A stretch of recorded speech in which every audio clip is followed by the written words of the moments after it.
샬롬, 예수님을 닮아가는 아침. 오늘 함께 읽으실 말씀은 로마서 8장 18절에서 30절까지의 말씀입니다. 생각하건대 현재 고난은 장차 우리에게 나타날 영광과 비교할 수 없도다.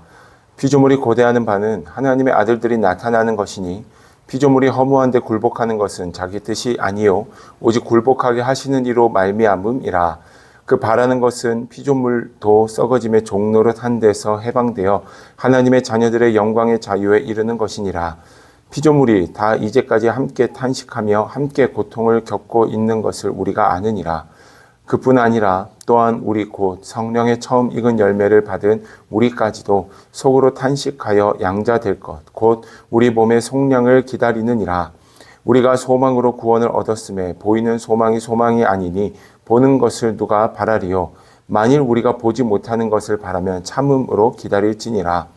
이와 같이 성령도 우리의 연약함을 도우시나니 우리는 마땅히 기도할 바를 알지 못하나 오직 성령이 말할 수 없는 탄식으로 우리를 위하여 친히 간구하시느니라. 마음을 살피시는 이가 성령의 생각을 아시나니 이는 성령이 하나님의 뜻대로 성도를 위하여 간구하심이니라. 우리가 알거니와 하나님을 사랑하는 자 곧 그의 뜻대로 부르심을 입은 자들에게는 모든 것이 합력하여 선을 이루느니라. 하나님이 미리 아신 자들을 또한 그 아들의 형상을 본받게 하기 위하여 미리 정하셨으니 이는 그로 많은 형제 중에서 맏아들이 되게 하려 하심이니라. 또 미리 정하신 그들을 또한 부르시고 부르신 그들을 또한 의롭다 하시고 의롭다 하신 그들을 또한 영화롭게 하셨느니라. 아멘. 어제 우리가 보았던 로마서 8장 17절 말씀은 하나님께서 우리를 영광의 자리로 초청하시며 동시에 한 가지를 부탁하십니다. 17절 말씀 마지막에 보면 그와 함께 영광을 받기 위하여 고난도 함께 받아야 할 것을 이야기합니다. 우리는 하나님을 믿는 믿음 안에서 사실 잘 되고 좋은 일들이 가득하기, 17절 말 그대로 영광이 우리 삶 속에 가득하기를 원합니다.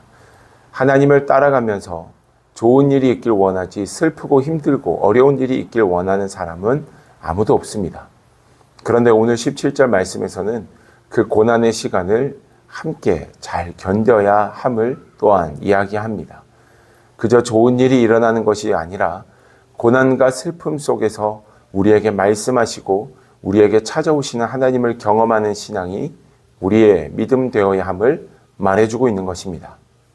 그리고 오늘 우리가 읽은 18절 말씀에 이렇게 말합니다. 생각하건대 현재의 고난은 장차 우리에게 나타날 영광과 비교할 수 없도다. 여러분 이 말씀을 믿으십니까?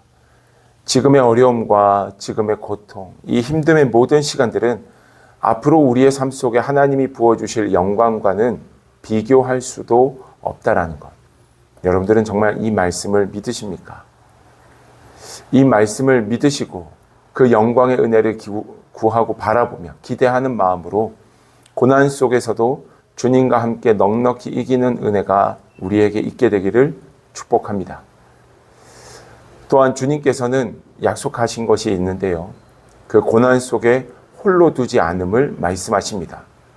그 고난 속에 있다 보면 사실 누구도 나의 도움이 되지 못하고 아무도 내 입장을 생각해 주지 않고 고려해 주지 않는 것 같은 극심한 외로움에 빠질 수가 있습니다.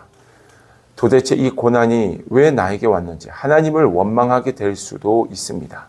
그러나 오늘 26절 말씀은 이와 같이 성령도 우리의 연약함을 도우신다라고 말합니다. 성령님이 우리를 도우신다.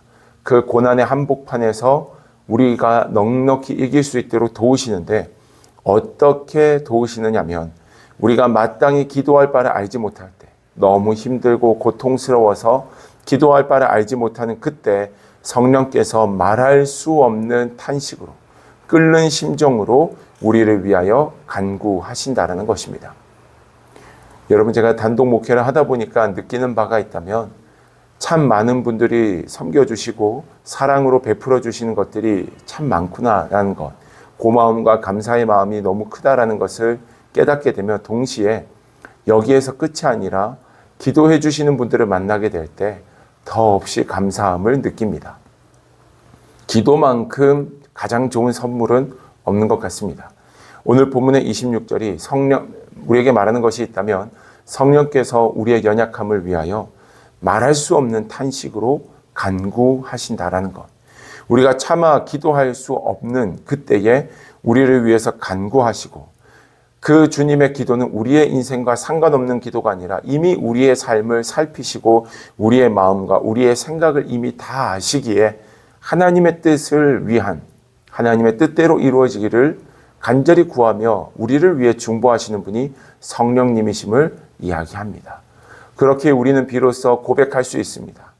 우리가 알거니와 하나님을 사랑하는 자, 곧 그 뜻대로 부르심을 입은 자들에게는 모든 것이 합력하여 선을 이루느니라.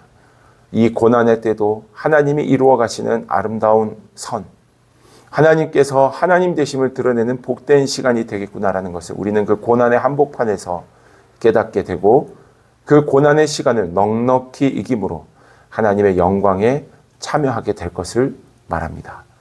사랑하는 여러분, 고난의 시간, 아픔의 시간, 힘듦의 시간, 그런데 그 시간 속에 하나님이 여러분들의 손을 붙잡고 함께하고 계심을 믿으십니까? 하나님이 지금 여러분들과 함께하고 계심을 믿으십니까? 그렇기에 지금 여러분들이 겪는 고난은 영원한 것이 아님을 믿으십니까? 제대로 믿으시고 온전히 깨달아 하나님이 우리에게 부어주시는 영광을 충만히 누리는 저와 여러분들 되기를 주님의 이름으로 축복합니다. 믿음으로 구하며 오늘도 승리하시며 하나님이 나와 함께 하시고 나를 위해 중보하심을 믿습니다. 이기게 하시고 승리케 하여 주옵소서. 고난의 자리에서 하나님과 더 친밀하게 하여 주옵소서. 오늘 우리의 기도가 되기를 축복합니다. 기도하겠습니다. 참 좋으신 아버지 하나님, 우리를 붙드시고 인도하시는 주님을 찬양합니다. 말할 수 없는 탄식으로 가득하여 고난 속에 있을 때에도 우리를 홀로 두지 않으시는 주님을 찬양합니다. 주님 영광 받아 주시옵소서. 주님의 크고 위대하심을 찬양하며 오늘 내게 맡겨진 자리에서 승리하는 삶을 살아가도록 도와주시옵소서. 주님께서 오늘 우리의 삶을 가장 선한 길로 인도하심을 믿사오며 예수님의 이름으로 기도드립니다. 아멘.